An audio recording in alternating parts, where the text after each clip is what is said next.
Strength training and protein. How protein benefits your efforts. Lifting weights is a great form of exercise for everyone at any age or health level. Even seniors with limited range of motion can get some benefit from light strength training as long as their doctor approves.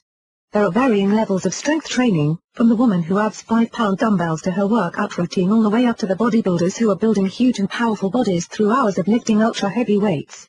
It is a very common myth that bodybuilders get their huge muscles from eating large amounts of protein. Instead, they need to get the right amount of protein, owing the rest of their bulk to the amount of work that they do and their genetic predispositions to building lean muscle mass. When you eat is as important as what you eat. There have always been many different battles about food and bodybuilders. The war wages on about what should be eaten, how much of it and exactly when the food should be eaten. If you are eating a heavy meal just before you work out, no matter what kind of workout you are trying for, you can end up with major physical problems including an upset stomach, cramping and occasionally diarrhea. Think about it, right after you are done eating, your body is going to be involved in the process of digestion.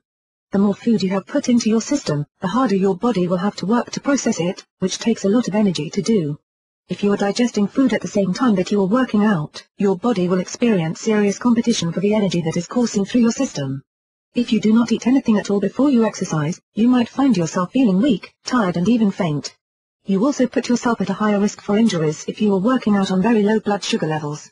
The logical conclusion then is to avoid the all-or-nothing mentality, opting for a small snack-sized meal that can fuel your workout without dragging you down or making you feel sick in any way.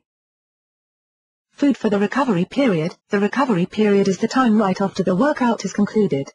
This is the time when the body needs to be refueled following the workout that it has just been put through. To keep the body from turning to your muscles for fuel following a workout, it is important to give it a new energy source. One of the best foods for a post-workout recovery is a glass of chocolate milk, which provides both carbohydrates and proteins. Another good source is ProfectR, a protein supplement from Protica that provides 25 grams of protein per 100-calorie serving. The myth of protein and weightlifting. The long-standing belief that protein is the most important factor in a weightlifter's diet is not true. The amount of protein that a weightlifter needs is not always that much higher than the average person of comparable size. The factors of height, weight and activity level set the amount of protein that is needed in their diet. Those who are doing extreme lifting will increase their rate of protein synthesis and breakdown for as long as 24 hours after a workout, which means if they do not supply their body with new protein sources during the recovery period, the breakdown will exceed synthesis. Lean muscle mass will be destroyed as a result. How much protein is actually needed for the athlete depends on body size and makeup and the amount of exercise they are getting. It is suggested that protein should be consumed at a rate of 1.2 to 1.7 grams per kilogram of body weight, again depending on these factors.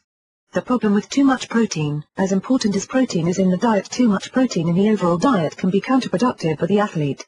Protein is the hardest nutrient for the body to digest, meaning that it cannot be processed by the body fast enough for the demands of a higher intensity workout. There are a number of ways that a high-protein diet can harm an athlete, including lowering their endurance, their maximum effort and leading to hypoglycemia. High protein in the diet can also decrease muscle glycogen in the muscles and the liver. A high-protein diet may also increase the chance of dehydration in athletes as well. The best protein sources. Protein comes from a number of sources in the animal and plant worlds. Animal-based proteins include meats, dairy foods and fish. Plant-based proteins include rice, grains, soy and soy products. The food that is deemed the ideal protein source is the egg because all grams of protein that are available in the egg are digested and used by the body. There are some protein sources that are better than others, just as some are worse than others. Making sure that you are choosing the foods that are low in fat and cholesterol is important when choosing protein sources, even for the athlete. There are good and bad protein sources. Red meat, while high in protein, is also high in saturated fat and artery-clogging cholesterol.